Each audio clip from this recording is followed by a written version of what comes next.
Khumzari, Times of Manipur Tom Tibigi, The Morning Talk, Raising the Voice, Meng Tabiriba, Kwaipuramapo, An Muktada, Taram Noksari. Nasi Infanta Pongba, Tongan Tongamba Pauxes Singi, Ahan Malemaida, Kari Karaba Pauna Mapung in the Yawagi Havado, Puna, Yeminase, Ahan Mada, Lamzing Times. Naga issue, Amadi Sebigi issue, Equa Amatana, Amata Oina Puna Tenamina Seba, Mr. N. Bilan Giwafam, Kotona Fongli, Kokomina, Miang interest, kind and about Tabukta, Haba, Kogi Sunin Karamgi. Wafam asisu lamjing times ta kotona fongle kokomina union minister Amit Shah unakre haibasu pawoina yaure ahan boina e-file hokdokre e-file lakpana department manungda file mambagi wafam leiraro haiba elgen kumagi wafam asina lamjing times ki mapung iba pawri matangda huelan paw pisto amasung CAB amatoina Tengaminagadavani have Mr. N. Virengi, Wafam Sisu, Chamanana Koto, Duna Fongle, Chief Minister Amasung Kokomigi, Thomas and Amisa, Unakre have Power Makaksu, Willam Pong Poweri, Sangai Festival, Ayamba Sol, Hangdrabasu, Karakaradi, Hangba Honore, Miang Taba, Lakpagi Sang, the Yam, the namely have Wafam, Loinana, Manipur Technical University na Center of Excellence Fang have Wafamasna, Willam Pong Poweri, Matanga Pongafam. Kokomigi Musinga, Union. Home Minister ga wari sana khaba paw sisu pongna fangi mapung paw iri awang no pocket security gi matang da center na makok thongbo official singa khana kreba CAB gi matang da akhoi gi New Delhi da phang ke ba paw sisu yauri akhoi masen marakta hunabagi thabak hunabagi mahut tapuna thabak tawine se haiba semester gi wafam TUC na thangban TUC thangban na kokomi gi thongda yamna kanna yaning da phong tho kreba wafam yauri Haksen Gilamda Manipur na punna award mari fangle Health and the Family Welfare gi office su elgen the command launch tawre wafam asina mokoi pongna fangi mapung eba pawre mathangda iraipak Lengang na miyang sangdabadagi Babu Khal khungi kuza sing yamna awawa punsi mai inda hingli ipa ipuna salamba lining lai so ngaktuna thamlabata da nungsana porakani loinana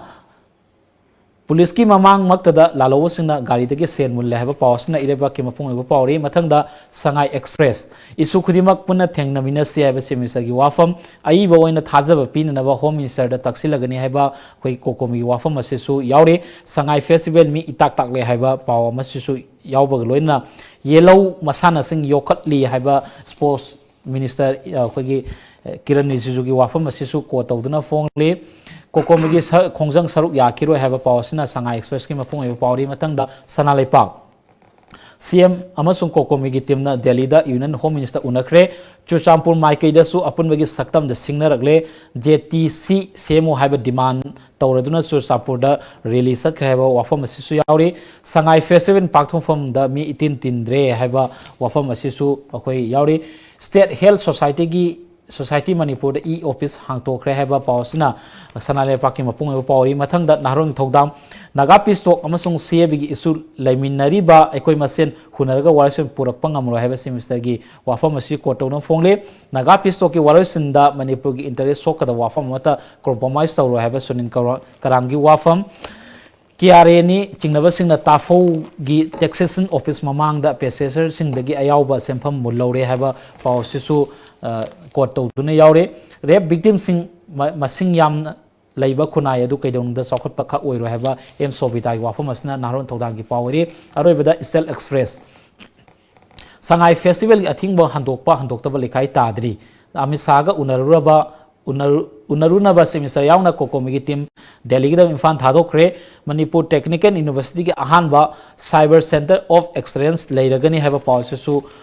Steel Express ki mapung oiba pawri atopa madana Manipur Sangai Festival kuntak lanchi buga chap manare haba pawsina Steel Express ki mapung oiba paw oiri ngasi infanda pongba tongan ba pawse sing asigi maru pawsing asi gi matangda khara khana ne na buda makta ekoi gi studio da lengsin lebiri si social scientist danabi samni tamabu ahamakta taram noksai thank you tamo tongan ba ekoi gi ngasi gi Pongba pause singja pumna yengma matamda akhoi kokomi gi home minister unakibagi unabastat kibagi wafam asi ayamba akhoi pause singi mapung eba paw oiri aduga amoromda Sangai Festival si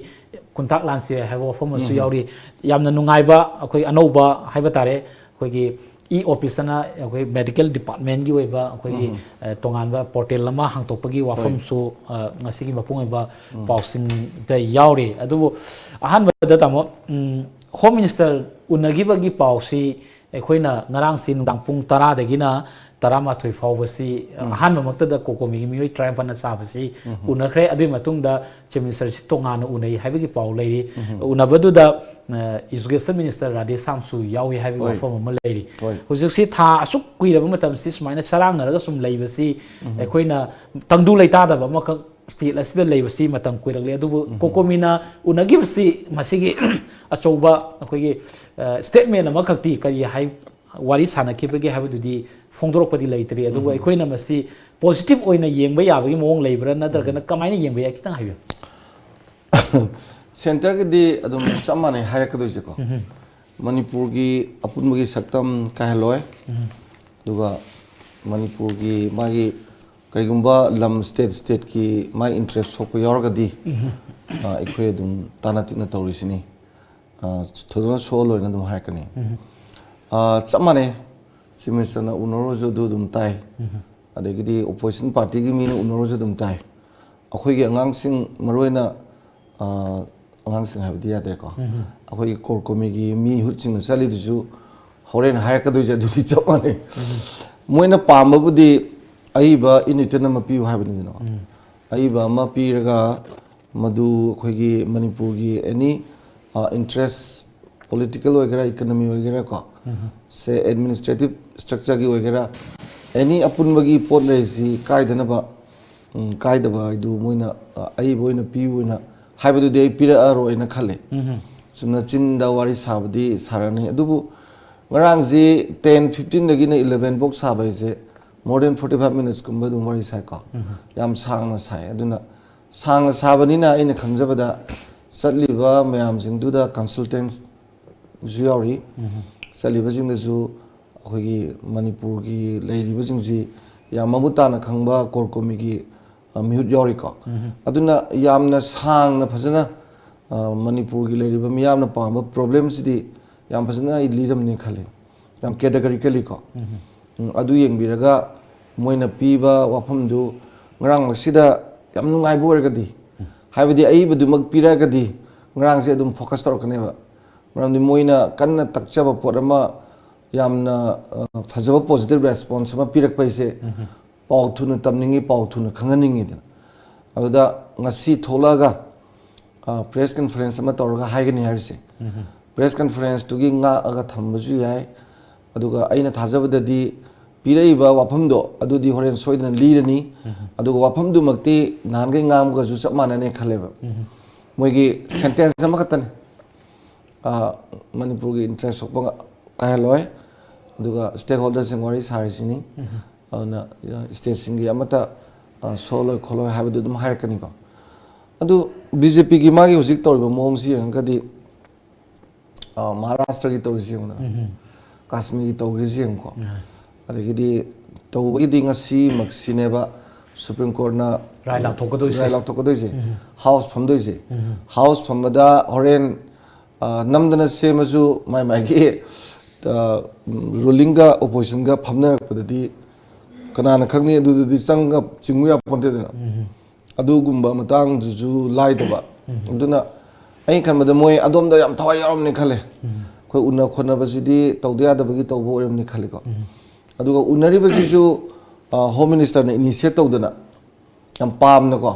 ꯍꯥꯏꯗꯤ ꯃꯅꯤꯄꯨꯔꯒꯤ ꯃꯤꯌꯥꯝꯒꯤ ꯄꯤꯄꯜꯁꯀꯤ sentiment ꯈꯪꯅ ꯄꯤꯄꯜꯁꯅ ꯀꯔꯤ ꯄꯥꯝꯒꯦꯁꯤ ꯈꯪꯅ ꯊꯑꯣꯏꯅ ꯃꯣꯏꯅ ꯍꯣꯠꯅꯔꯒ ꯎꯅꯕꯒꯤ ꯋꯥꯁꯨ ꯅꯠꯇꯦꯗꯅ ꯁꯉꯥꯏ ꯐꯦꯁꯇꯤꯚꯦꯜꯁꯤꯅ ꯐꯦꯛꯇꯔ ꯑꯃꯅꯦꯕ ꯁꯉꯥꯏ ꯐꯦꯁꯇꯤꯚꯦꯜꯁꯤ ꯍꯧꯖꯤꯛꯁꯨ ꯄꯥꯎ ꯄꯥꯕꯗ ꯌꯥꯎꯈ꯭ꯔꯦꯀꯣ ꯈꯨꯟꯇꯥꯛ ꯂꯥꯟꯁꯤꯔꯦꯅ ꯃꯅꯤꯄꯨꯔ ꯃꯤꯌꯥꯝꯅ ꯄ꯭ꯔꯣꯇꯦꯁ ꯇꯧꯕꯗꯨ ꯁꯉꯥꯏ ꯐꯦꯁꯇꯤꯚꯦꯜꯗ ꯇꯥꯏꯅꯕꯅꯦꯕ ꯁꯉꯥꯏ ꯐꯦꯁꯇꯤꯚꯦꯜꯒꯤ ꯇꯨꯔꯤꯖꯝꯒꯤ ꯃꯥꯒꯤ ꯇꯨꯔꯤꯁꯀꯤ ꯏꯝꯄꯣꯔꯇꯦꯟꯁꯇꯨꯕꯨꯗꯤ ꯑꯩꯈꯣꯏꯅ ꯃꯤꯌꯥꯝꯅ ꯈꯪꯗꯕꯗꯤ ꯅꯠꯇꯦ ꯅꯠꯇ꯭ꯔꯥ ꯑꯗꯨꯒꯤ ꯌꯦꯡꯉꯒ ꯑꯩꯈꯣꯏꯒꯤ ꯂꯩꯔꯤꯕ ꯍꯧꯖꯤꯛꯀꯤ ꯁꯔꯀꯥꯔꯁꯤꯅ ꯃꯅꯤꯄꯨꯔꯒꯤ ꯇꯛꯅꯔꯝꯕꯁꯨ ꯌꯥꯏꯗꯅ ꯑꯦꯄꯣꯏꯟꯃꯦꯟ ꯑꯝꯇꯪ ꯄꯤꯕꯤꯔꯒ ꯑꯝꯇꯪ ꯊꯨꯅ ꯎꯅꯕꯤꯌꯨ ꯃꯔꯝꯗꯤ ꯀꯣꯔ ꯀꯣꯃꯤꯒꯤ ꯃꯣꯏꯅ ꯁꯉꯥꯏ ꯐꯦꯁꯇꯤꯚꯦꯜꯁꯤ ꯕꯣꯏꯀꯣꯠ ꯇꯧꯕꯒꯤ ꯀꯟꯗꯤꯁꯟꯁꯦ ꯑꯅꯤꯅꯦꯕ ꯀꯔꯤꯒꯨꯝꯕ ꯃꯤꯅꯤꯁꯇꯔꯅ ꯀꯟꯁꯔꯟ ꯍꯣꯝ ꯃꯤꯅꯤꯁꯇꯔꯅ ꯀꯧꯔꯛꯑꯕ ꯏꯟꯚꯥꯏꯠ ꯇꯧꯔꯕ ꯑꯗꯨꯗꯤ ꯇꯣꯛꯀꯅꯤ ꯆꯨꯝꯗ꯭ꯔꯥ ꯅꯠꯇ꯭ꯔꯒꯅ ꯏꯁꯄꯤꯁꯦꯜ ꯁꯦꯁꯟ ꯑꯃ ꯀꯧꯕꯤꯔꯗꯤ ꯇꯣꯛꯀꯅꯤ ꯍꯥꯏꯕꯅꯦꯕ ꯑꯗꯨꯗ ꯀꯧꯔꯛꯄꯗꯤ ꯀꯧꯔꯦꯗꯅ ꯎꯅꯕꯁꯨ ꯆꯠꯂꯦꯗꯅ ꯉꯔꯥꯡ ꯎꯅꯔꯦꯗꯅ ꯑꯗꯨꯒ ꯁꯦꯁꯟꯗꯨꯒꯤꯗꯤ ꯇꯁꯦꯡꯕꯗꯤ ꯁꯦꯁꯟꯗꯨꯒꯤꯗꯤ ꯀꯩꯁꯨ ꯅꯠꯇꯦꯕ ꯍꯥꯏꯗꯤ ꯃꯥꯒꯤ ꯇꯥꯡ 13ꯗ ꯗꯤꯁꯦꯝꯕꯔꯗ ꯂꯣꯏꯒꯗꯧꯔꯕꯅꯤꯗꯅ ꯑꯗꯨꯒꯤ ꯃꯅꯨꯡꯗꯨꯗ ꯁꯦꯁꯟꯁꯦ ꯐꯝꯃꯒ ꯑꯩꯈꯣꯏ ꯀꯥꯟꯅꯕ ꯔꯤꯖꯣꯂꯨꯁꯟ ꯑꯃ ꯂꯧꯔꯒ ꯄꯤꯍꯧꯕꯗꯨ ꯅꯠꯇꯕꯗ ꯄꯥꯔꯂꯤꯌꯥꯃꯦꯟꯒꯤ ꯃꯤꯐꯝ ꯂꯣꯏꯔꯒ ꯇꯥꯡ 10ꯗ ꯐꯝꯕꯗꯨꯗꯤ ꯋꯤꯟꯇꯔ ꯁꯦꯁꯟ ꯃꯁꯥꯒꯤꯁꯨ ꯐꯝꯐꯝ ꯊꯣꯛꯄ ꯂꯩꯗꯅ ꯑꯗꯨꯅ ꯁ꯭ꯄꯦꯁꯦꯜ ꯅꯠꯇꯦ ꯃꯁꯤꯗꯤ ꯃꯥꯒꯤ ꯃꯣꯏꯒꯤ ꯔꯨꯇꯤꯟ ꯋꯥꯛꯅꯤ ꯍꯥꯏꯕꯒꯤ ꯄꯣꯠꯇꯨꯗ ꯌꯦꯡꯉꯒ ꯑꯍꯥꯟꯕꯗ ꯁꯉꯥꯏ ꯐꯦꯁꯇꯤꯚꯦꯜꯁꯤ ꯕꯣꯏꯀꯣꯠ ꯇꯧꯕ ꯂꯧꯊꯣꯛꯑꯅꯦ ꯇꯧꯔꯝꯕꯗꯣ ꯇꯣꯛꯄꯒꯤ ꯃꯔꯝꯁꯤ ꯄꯣꯏꯟ ꯑꯅꯤꯁꯤꯅꯦꯕ ꯍꯥꯏꯗꯤ ꯑꯍꯥꯟꯕꯗꯗꯤ ꯂꯣꯏꯅꯃꯛꯁꯤ ꯍꯣꯏ ꯃꯤꯅꯤꯁꯇꯔꯅ ꯀꯧꯔꯛꯄꯗꯨꯒꯤꯗꯤ ꯌꯥꯔꯦꯀꯣ ꯑꯗ ꯀꯧꯔꯛꯄꯗꯁꯨ ꯑꯩꯈꯣꯏꯅ ꯁꯣꯝꯗꯒꯤ ꯑꯦꯄꯣꯏꯟꯃꯦꯟ ꯂꯧꯔꯒ ꯀꯧꯕꯒꯨꯝꯕ ꯇꯧꯕꯁꯤꯗ ꯀꯣꯟꯅꯪꯗꯗꯤ ꯃꯣꯏ ꯐꯤꯔꯦꯞꯁꯦ ꯁꯨꯃꯥꯏꯅ ꯂꯧꯈꯤꯕꯅꯦꯕ ꯑꯗ ꯃꯤꯌꯥꯝꯒ ꯀꯣꯔ ꯀꯣꯃꯤꯒꯁꯨ ꯄꯥꯎꯗꯨ ꯐꯥꯎꯅꯍꯧꯗꯕꯒꯤ ꯍꯥꯏꯗꯤ ꯃꯤꯁꯑꯟꯗꯔꯁꯇꯦꯟꯗꯤꯡ ꯑꯃ ꯂꯩꯈ꯭ꯔꯦ ꯑꯗꯨ ꯃꯣꯏꯅ ꯃꯤꯇꯤꯡꯗꯨꯗ ꯄ꯭ꯔꯣꯄꯣꯖꯜ ꯑꯃ ꯑꯣꯏꯅ ꯄꯨꯊꯣꯛꯄꯗꯨ ꯁꯨꯅꯤꯜ ꯀꯔꯥꯝꯅ ꯁꯣꯏ ꯇꯧꯕꯒꯤ ꯄꯣꯠꯇꯨꯅ ꯑꯩꯈꯣꯏꯒꯤ ꯁꯣꯁꯤꯌꯦꯜ ꯃꯦꯗꯤꯌꯥꯗ ꯆꯠꯈ꯭ꯔꯕꯅꯤꯅ ꯊꯥꯎꯒꯤꯗꯒ ꯁꯥꯎꯔꯛꯏꯁꯦ ꯊꯥꯡꯃꯩꯕꯟꯒꯤꯒꯁꯦ ꯃꯣꯏꯁꯦ ꯃꯅꯤꯄꯨꯔꯒꯤ ꯑꯣꯏꯅꯗꯤ ꯀ꯭ꯂꯕꯁꯤ ꯊꯕꯛ ꯌꯥꯝ ꯐꯖꯅ ꯇꯧꯕ ꯀ꯭ꯂꯕꯅꯦꯕ ꯁꯤꯡꯊꯥꯅꯤꯡꯉꯥꯏ ꯑꯣꯏꯕ ꯍꯥꯏꯕ ꯇꯥꯔꯦ ꯑꯗꯣ ꯃꯣꯏꯅꯒ ꯋꯥꯔꯧꯔꯛꯏꯁꯦ ꯉꯁꯥꯏꯒꯤ ꯀꯝꯃꯨꯅꯤꯀꯦꯁꯟ ꯒꯦꯞꯇꯨꯅꯦꯕ ꯑꯗꯣ ꯍꯧꯖꯤꯛ ꯊꯣꯛꯂꯛꯑꯒ ꯄꯥꯎꯗꯨ ꯁꯨꯃꯥꯏꯅ ꯄꯤꯔꯒꯗꯤ ꯂꯥꯛꯀꯗꯧꯔꯤꯕ ꯄꯥꯎꯗꯨꯒꯤ ꯃꯇꯨꯡ ꯏꯟꯅ ꯃꯈꯥ ꯇꯥꯕ ꯃꯥꯒꯤ ꯑꯦꯛꯁꯟꯁꯦ ꯆꯠꯊꯗꯕꯗꯣ ꯄ꯭ꯔꯣꯇꯦꯁꯁꯦ ꯑꯗꯨ ꯂꯦꯞꯀꯗꯣꯏꯅꯤꯅꯀꯣ ꯑꯩ ꯍꯣꯔꯦꯟ ꯌꯥꯝ ꯐꯖꯅ ꯃꯣꯏꯅ ꯊꯝꯃꯔꯅꯤ ꯍꯥꯏꯕꯒꯤ ꯊꯥꯖꯕ ꯂꯩ ꯃꯔꯛ ꯑꯁꯤꯗ ꯑꯃꯨꯛ ꯆꯨꯔꯆꯥꯟꯄꯨꯔꯗꯁꯨ ꯑꯩꯈꯣꯏ ꯇꯣꯉꯥꯟ ꯇꯣꯉꯥꯟꯕ ꯖꯧꯒꯤ ꯑꯩꯈꯣꯏꯒꯤ ꯀꯝꯃꯨꯅꯤꯇꯤ 6-7ꯅ ꯁꯦꯝꯖꯤꯜꯂꯒ ꯑꯩꯈꯣꯏꯒꯤ ꯆꯨꯔꯆꯥꯟꯄꯨꯔꯒꯤ ꯑꯦꯔꯤꯌꯥ ꯑꯁꯤꯗ ꯑꯆꯧꯕ ꯔꯦꯂꯤ ꯑꯃ ꯆꯠꯈ꯭ꯔꯦ ꯃꯈꯣꯏꯒꯤ ꯑꯣꯏꯕ ꯇꯦꯔꯤꯇꯣꯔꯤꯌꯦꯜ ꯀꯥꯎꯟꯁꯤꯜ ꯑꯃ ꯁꯦꯝꯅꯕꯒꯤ ꯋꯥꯐꯝ ꯑꯃꯈꯛ ꯌꯥꯝ ꯀꯟꯅ ꯍꯧꯗꯣꯔꯛꯂꯤ ꯂꯩꯔꯤꯕ ꯐꯤꯕꯝ ꯑꯁꯤꯗ ꯍꯥꯏꯇꯥꯔꯦ ꯇꯪ ꯇꯥꯕ ꯑꯃ ꯐꯤꯕꯝ ꯂꯩꯇ꯭ꯔꯤ ꯍꯧꯖꯤꯛꯁꯤ ꯇꯦꯔꯤꯇꯣꯔꯤꯌꯦꯜ ꯏꯟꯇꯤꯒ꯭ꯔꯤꯇꯤꯒꯤ ꯋꯥꯐꯝ ꯂꯩꯔꯤ ꯃꯔꯛꯁꯤꯗ ꯑꯃꯨꯛ ꯁꯦꯕꯒꯤ ꯋꯥꯐꯝ ꯑꯃꯈꯛꯁꯨ ꯂꯩꯔꯤ ꯌꯥꯝꯅ ꯆꯌꯦꯠꯅꯕ ꯐꯤꯕꯝꯁꯤꯗ ꯍꯧꯖꯤꯛꯁꯤ ꯑꯃꯨꯛ ꯆꯨꯔꯆꯥꯟꯄꯨꯔꯒꯤ ꯑꯦꯔꯤꯌꯥꯗ ꯇꯦꯔꯤꯇꯣꯔꯤꯌꯦꯜ ꯀꯥꯎꯟꯁꯤꯜ ꯑꯃ ꯁꯦꯝꯅꯅꯕꯒꯤ ꯗꯤꯃꯥꯟ ꯇꯧꯔꯛꯄꯁꯤ ꯑꯩꯈꯣꯏꯅ ꯀꯃꯥꯏꯅ ꯌꯦꯡꯕ ꯌꯥꯏ ꯃꯁꯤ ꯑꯗꯨꯒ ꯃꯔꯝ ꯆꯥꯏꯅ ꯈꯟꯕꯤꯕ ꯃꯇꯥꯡꯁꯤꯗ ꯈꯤꯇꯪ ꯍꯥꯏꯕꯤꯌꯨ ꯃꯅꯤꯄꯨꯔꯗ ꯑꯩꯈꯣꯏꯒꯤ ꯀꯥꯡꯂꯨꯞ ꯂꯩꯔꯤꯕꯁꯤꯡꯁꯤꯗꯀꯣ ꯌꯥꯝꯅ ꯈꯪꯅ ꯑꯩꯈꯣꯏꯒꯤ ꯇꯨꯝꯕ ꯍꯧꯗꯣꯛꯄꯁꯤ ꯇꯁꯦꯡꯅ ꯇꯨꯝꯕꯗ ꯍꯧꯗꯣꯛꯄ ꯅꯨꯡꯉꯥꯏꯗꯅꯀꯣ ꯇꯁꯦꯡꯅ ꯇꯨꯝꯕ ꯍꯧꯗꯣꯛꯄꯗ ꯍꯧꯒꯠꯂꯣ ꯍꯥꯏꯔꯒ ꯅꯣꯝꯃꯒ ꯑꯗꯨꯝ ꯍꯧꯒꯠꯂꯦꯕ ꯇꯨꯝꯖꯟꯅꯕꯁꯦ ꯍꯧꯗꯣꯛꯄ ꯌꯥꯝ ꯋꯥꯏꯌꯦ ꯑꯗꯣ ꯀꯅꯥꯒꯨꯝꯕꯅ ꯀꯔꯤꯒꯨꯝꯕ ꯀꯥꯟꯗꯀꯣ ꯇꯨꯝꯖꯟꯅꯕ ꯖꯥꯠꯁꯤꯗꯤ ꯀꯥꯡꯒꯗ ꯂꯤꯟ ꯊꯥꯖꯤꯟꯕꯒꯨꯝꯕ ꯇꯧꯅꯩ ꯂꯤꯟ ꯂꯩꯔꯦ ꯍꯥꯏꯕꯗꯤ ꯆꯦꯟꯊꯣꯔꯛꯑꯦꯅ ꯃꯥ ꯇꯨꯝꯖꯟꯅꯕꯅꯤꯅꯕ ꯂꯤꯟꯗꯨꯅ ꯆꯤꯛꯀꯅꯤ ꯀꯤꯗꯅꯀꯣ ꯂꯤꯟꯗꯣ ꯑꯁꯥꯕꯅꯤ ꯈꯪꯗꯦ ꯑꯁꯦꯡꯕꯅꯤ ꯈꯪꯗꯦ ꯌꯥꯝ ꯊꯥꯖꯤꯟꯅꯩꯌꯦꯕ ꯃꯅꯤꯄꯨꯔ ꯇꯧꯔꯤꯁꯦ ꯑꯗꯨꯒ ꯆꯞ ꯃꯥꯟꯅꯩ ꯍꯥꯏꯕꯗꯤ ꯀꯩꯅꯣꯗ ꯃꯅꯤꯄꯨꯔꯤ ꯍꯥꯏꯕ ꯋꯦꯗꯔ ꯀꯨꯀꯤ ꯑꯣꯏꯔꯣ ꯅꯥꯒꯥ ꯑꯣꯏꯔꯣ ꯃꯩꯇꯩ ꯄꯥꯉꯜ ꯑꯣꯏꯔꯣ ꯂꯣꯏꯅꯃꯛ ꯃꯅꯤꯄꯨꯔꯤꯅꯤꯗꯅ ꯁꯦ ꯃꯅꯤꯄꯨꯔꯤꯒꯤ ꯌꯦꯜꯂꯧꯃꯤꯅꯤ ꯍꯥꯏꯔꯗꯤ ꯃꯅꯤꯄꯨꯔꯤ ꯀꯨꯀꯤ ꯃꯅꯤꯄꯨꯔꯤ ꯅꯥꯒꯥ ꯃꯅꯤꯄꯨꯔꯤ ꯃꯩꯇꯩ ꯄꯥꯉꯜ ꯀꯣ ꯃꯅꯤꯄꯨꯔꯤ ꯃꯩꯇꯩꯗ ꯂꯩꯔꯤꯁꯤ ꯃꯅꯤꯄꯨꯔꯤ ꯉꯥꯛꯇꯅꯤꯗꯅ ꯃꯅꯤꯄꯨꯔꯗ ꯂꯩꯕ ꯈꯨꯟꯗꯥꯔꯤꯕ ꯌꯦꯜꯂꯧꯃꯤ ꯃꯌꯥꯝꯗꯨ ꯃꯅꯤꯄꯨꯔꯤ ꯀꯧꯏꯗꯅ ꯑꯗ ꯃꯅꯤꯄꯨꯔꯤ ꯍꯥꯏꯕꯁꯤ ꯑꯣꯏꯅꯤꯡꯗꯗꯅ ꯃꯅꯤꯄꯨꯔꯤ ꯍꯥꯏꯕꯁꯤꯕꯨ ꯑꯣꯏꯅꯤꯡꯗꯕꯁꯤꯁꯨ ꯀꯔꯤꯒꯤꯅꯣꯗ ꯃꯣꯏ ꯃꯁꯥꯅ ꯅꯠꯇꯕ ꯃꯁꯥꯅ ꯐꯖꯅ ꯈꯜꯂꯒ ꯈꯪꯉꯒꯗꯤ ꯃꯅꯤꯄꯨꯔꯒꯤ ꯄꯨꯋꯥꯔꯤꯗ ꯑꯩꯈꯣꯏꯒꯤ ꯆꯤꯡ ꯇꯝ ꯑꯅꯤꯒꯤ ꯃꯔꯤꯁꯤ ꯑꯁꯨꯛꯀꯤ ꯃꯇꯤꯛ ꯅꯛꯅꯅ ꯃꯆꯤꯟ ꯃꯅꯥꯎ ꯑꯣꯏꯕꯒꯤ ꯄꯣꯠꯇꯨ ꯌꯥꯎꯗꯅ ꯂꯩꯖꯔꯕꯗꯨꯗ ꯃꯗꯨꯒꯤ ꯃꯥꯌꯣꯛꯇ ꯂꯩꯇꯦꯅ ꯌꯦꯜꯂꯤꯕꯅꯦꯕ ꯆꯩꯊꯥꯔꯣꯜ ꯀꯨꯝꯕꯥꯕꯩꯅ ꯀꯣꯅꯨꯡꯒꯤ ꯀꯩ ꯁꯤꯕꯕꯨ ꯏꯁꯟꯕ ꯀꯨꯀꯤꯅ ꯀꯔꯝꯕ ꯃꯇꯝꯗ ꯂꯥꯛꯏ ꯏꯁꯟꯕ ꯀꯨꯀꯤ ꯃꯌꯥꯝꯁꯤ ꯅꯤꯡꯊꯧꯅ ꯀꯣꯅꯨꯡꯗ ꯄꯣꯔꯒ ꯀꯔꯤ ꯋꯥꯁꯛꯍꯜꯂꯤ ꯀꯣꯟꯅꯪꯗ ꯃꯣꯏꯅ ꯑꯃꯨꯛ ꯆꯥꯁꯥꯇꯒꯤ ꯂꯥꯟ ꯇꯧꯔꯛꯄꯗ ꯊꯪꯒꯥꯜ ꯖꯦꯅꯔꯦꯜꯅ ꯃꯤ ꯆꯥꯝ ꯄꯨꯔ ꯂꯣꯏ ꯐꯥꯔ ꯄꯨꯔꯒ ꯐꯨꯊꯗꯅ ꯇꯧꯈꯤꯕ ꯋꯥꯔꯤ ꯌꯥꯝ ꯂꯩꯈ꯭ꯔꯦꯀꯣ ꯗꯤꯁ ꯑꯥꯔ ꯑꯣꯜ ꯏꯁꯤꯟꯗꯅ ꯂꯩꯕ ꯍꯥꯏꯗꯤ ꯐꯖꯅ ꯔꯦꯀꯣꯔꯠ ꯇꯧꯗꯅ ꯂꯩꯔꯕ ꯄꯣꯠ ꯃꯌꯥꯝꯅꯦꯕ ꯑꯗꯨꯗ ꯑꯗꯨꯒꯤ ꯑꯄꯨꯟꯕꯗꯣ ꯃꯅꯤꯄꯨꯔꯒꯨꯝꯕ ꯌꯦꯡꯉꯨꯕꯗ ꯄꯦꯔꯤꯐꯦꯔꯤꯗ ꯏꯟꯗꯤꯌꯥꯒꯤꯁꯨ ꯗꯦꯜꯂꯤꯗꯒꯤ ꯂꯩꯕ ꯗꯦꯜꯂꯤꯁꯤꯁꯨ ꯑꯩꯈꯣꯏꯗ ꯌꯥꯝꯅ ꯂꯥꯞꯅ ꯌꯥꯝ ꯅꯦꯒ꯭ꯂꯦꯛ ꯇꯧꯕꯤꯕ ꯏꯍꯧꯁꯤ ꯇꯣꯏꯅ ꯇꯧꯕ ꯏꯚꯟ ꯈꯨꯠꯂꯥꯏ ꯄꯥꯏꯕꯒꯤ ꯏꯍꯧ ꯂꯩꯔꯤꯕ ꯂꯝꯁꯤꯗ ꯑꯄꯨꯟꯕ ꯑꯃ ꯁꯥꯒꯠꯂꯒ ꯂꯝꯗꯝꯁꯤꯒꯤ ꯑꯄꯥꯝꯕꯗꯨ ꯊꯦꯡꯅꯔꯗꯤ ꯃꯥꯏ ꯄꯥꯛꯈ꯭ꯔꯅꯦꯗꯅ ꯃꯆꯦꯠ ꯊꯨꯒꯥꯏꯕꯗꯤ ꯌꯥꯔꯤꯕꯁꯤꯡꯁꯦ ꯑꯁꯤꯡꯕ ꯅꯠꯇꯦꯗꯅ ꯂꯨꯔꯤꯕꯗꯤ ꯌꯥꯔꯤꯕꯁꯤꯡꯁꯤꯁꯨ ꯈꯪꯉꯦꯕ ꯑꯩꯈꯣꯏ ꯃꯌꯥꯝꯒꯤ ꯑꯄꯨꯟꯕ ꯁꯛꯇꯝ ꯑꯄꯨꯟꯕ ꯃꯥꯒꯤ ꯌꯨꯅꯤꯇꯤꯁꯦ ꯁꯤꯒꯤ ꯁ꯭ꯇꯔꯦꯡꯁꯤ ꯃꯥꯡꯅꯅꯕ ꯃꯥꯒꯤ ꯑꯩꯈꯣꯏꯒꯤ ꯏꯠꯅꯣ ꯅꯦꯁꯅꯦꯂꯤꯖꯝꯒꯤ ꯋꯥꯈꯜꯂꯣꯟ ꯇꯧꯕꯅꯤ ꯑꯗꯨꯒ ꯑꯥꯏꯗꯦꯟꯇꯤꯇꯤꯒꯤ ꯄꯣꯂꯤꯇꯤꯛꯁꯁꯤ ꯏꯟꯖꯦꯛ ꯇꯧꯕꯅꯦꯁꯦ ꯈꯪꯅꯅꯦ ꯑꯗꯨꯝ ꯇꯧꯋꯦꯕ ꯑꯗꯨꯗꯅꯦ ꯑꯩꯅ ꯉꯁꯥꯏꯒꯤ ꯇꯨꯝꯕ ꯃꯤ ꯑꯣꯏꯔꯗꯤ ꯍꯧꯗꯣꯛꯄ ꯂꯥꯏ ꯇꯨꯝꯗꯕ ꯃꯤ ꯍꯧꯗꯣꯛꯄ ꯂꯨꯏ ꯍꯥꯏꯔꯤꯁꯦ ꯑꯗꯨꯅ ꯃꯇꯥꯡ ꯂꯩꯔꯤꯕ ꯂꯨꯈ꯭ꯔꯕ ꯀ꯭ꯔꯤꯇꯤꯀꯦꯜ ꯗꯦꯁꯤꯗ ꯁꯨꯃꯥꯏꯅ ꯇꯧꯔꯒ ꯄ꯭ꯔꯣꯕ꯭ꯂꯦꯝꯗꯨ ꯑꯃꯨꯛ ꯍꯦꯟꯅ ꯆꯥꯎꯊꯣꯛꯍꯜꯂꯤꯅꯦꯕ ꯑꯩꯈꯣꯏꯒꯤ ꯃꯤꯒꯤ ꯁꯣꯛꯇꯅ ꯂꯩꯔꯕ ꯖꯒꯥꯗꯨꯗ ꯑꯃꯨꯛ kainom tor tinjala son madu hena asing manate du oisu oiroi ngadi oisu oiroi ba ada akhoi gi ju tawde yadre tawragadi machet sum demand tawnaragadi mai leibhamda chakhibana ju phani ko aidi mai leibhamda hangibana phani ba ma pamjari ba jaga loi hangibana phani kari noida kuki sinau sing ju Myanmar da leriba se kuki chin kenosi ethnic group se brahmana recognize tawde ba Myanmar government moi recognize tawde maitei tawi naga tawi moigi mihu loi vote car lei moi tawde tanthok pi saruk tani ana yam grabo moi myam ji tanthorok pada awang nongpogi hek thangnariba Manipur gumba Mizoram gumba leiba ji da pangchang chang mane ba Mizoram ju moi group ni habi wani moi ILP lei am sexually aduga Manipur gi di Churachandpur ji khoigi prithibi gi oina America gi environmental protection gi akhoi forest devastation je masi gi ji record to ba satellite am lei adu da moina pibe report ta prithibi gi khwai da gi mai khu uraga leba lam je Churachandpur gi remote area da leba jaga jing ji ne hai kayam sathi na khunji nom na ta ge ji uwa kak thalaga mai thado ga aduna sigum baji da lebak sigi khwai da gi mang ba ba pot si da khoi kanglu ki rang saning da bagi tampaki meti na tumi leram ba ai aduga sarkar na ju communal politics taw da bagi tumi na leram ba ai yam wang ba wakhal lo ni ko maram din no mo soidana nungsi channel le kane na khan bagi madu udana ne amana magi pichak micro minority mayam adagi ethnic group macha khara punjali duju amata nataba kaiguma demand magi punjalaga ko Manipur gi manung da leba common interest thugai na ba hona bagi posi yam toi tawe ado aina khanbada asing ma khongthang na ten thamjare tangai fadra leiriba Manipur gi apurmagi saktam ase tonga group khaina makoi gi kudong san na bagi haiba tare yengduna tonga makoi gi oba demand sing si tan bai basi afabat khudam din natti haibi wafam ni tamon thambi basi mara asda atem break ama lausage atem break ki matungda KRA ni haiba sing na tafogda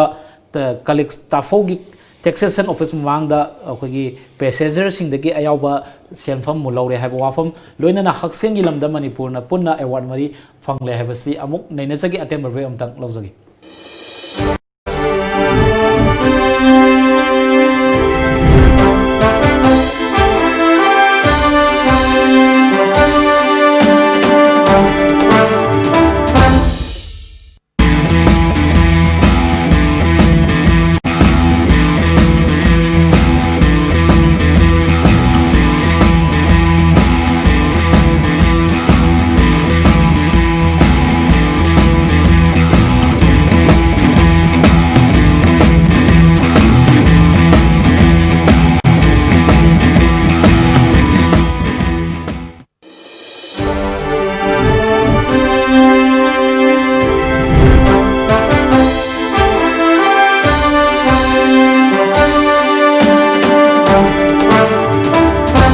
break ki matungda amukhan taram noksari tamo makhata na kogi ngarang asi tafouda kogi KRA ni haiba singna lambi da lakpa haiba tare national highway number 2 Imphal Dimapur lambi da lakpa gari emadagi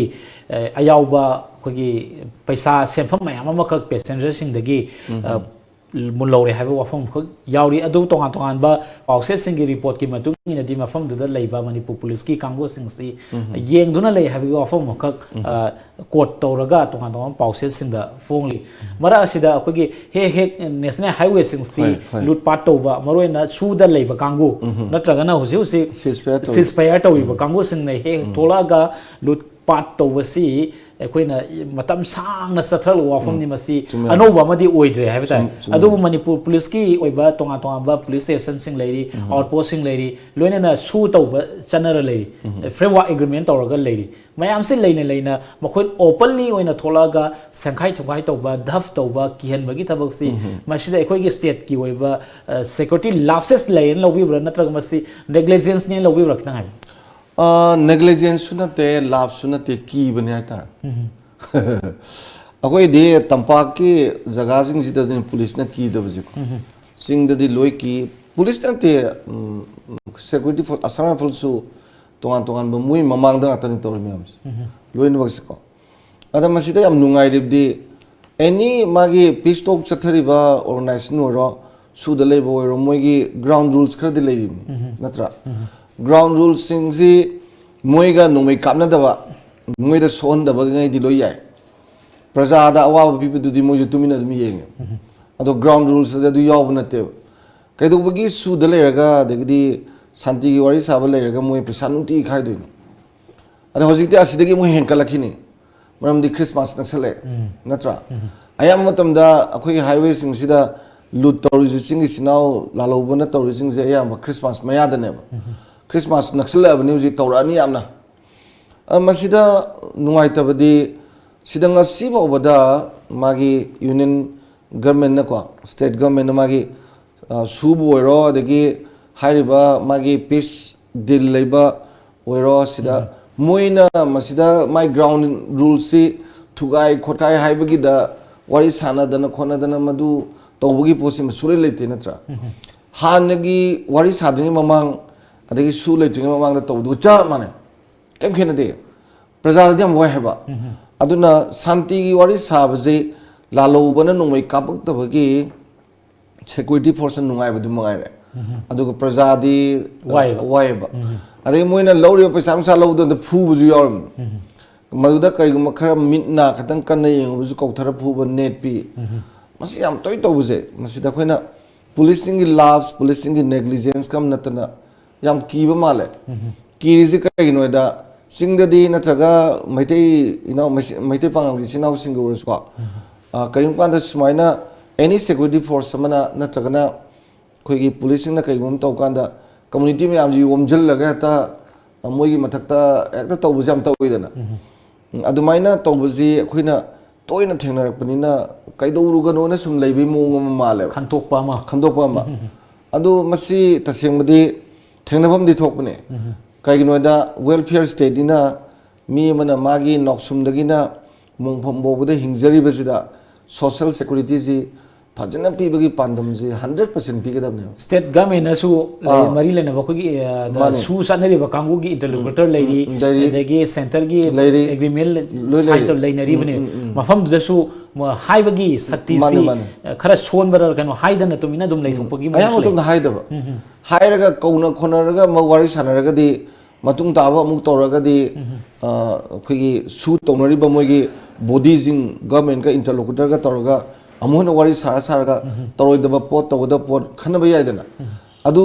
stop tawdana sum lakpanina hanjan hanjan tawbune aduna Christmas mayanina yam torkini prajana awabadu sum nang batabne yam ngai je tamo matam su loisalak pugloina haksengi lamda manipur na puna award mari phangle haba kuge pau ma yauri health and family welfare gi e office il jen command launch tawre bane han boina manipur state ki oina di laiba government gi oba department mayam dagi health department na han ba e office singarang launch tawena koi minister na hairi ba e office sida maruina fund management gi adigi lip ki oba tonga tonga office ki oba senel mayam si kanglon chumna haba dare thamba aduga kanaguma file amagi sikada yaughre kadai de pending lady habagi wafam makhak si masigi hariba e office na loina mak khangba ngamuni habi wafam makhang ni NIC manipur ga NIC delhi ga khusang raga paikhat pa khogi e office haiba si hogdok pa si hanbada kamane yengbe ta time basically akhoina yengba yabasi RTI na hanale na right to information RTI ji karigi pi noida prajajingina lengakpada saruk yagi hardi participation tawedi information khangdati yade adu khangba information khangjadana open tori ne adu madu kariginoda e governance lagna bagi pandama mane e governance lakradi swaina hojiki medical nizu mai e medical tawreise department kudingi loi leiragadi akoina internet loi yeng phangdoi ne adu wari sabu saningazu scheme ama program ama lerasu record ama yeningasu ko se kudamoina akoina ngasi medical ki kai certificate ama loaning ba dagiri aina hospitalize to gi report ama kai ma khangning ba adu matam du da ai gi tarikh tu kai khangadi magi number du khangadi hospitalize to gi ko hade yeng ma tholok doi ne loina ba aina yum da dum sumaina magi filing da karida khoi department loina bangna e oina e administration na lak pase sina government ke su horen moigi even moigi cabinet ni pham pham ba e gi khutang to idana sumaina governance governance na malem ge cho bolam chakot ban tawri se adugi khongthang du ne ba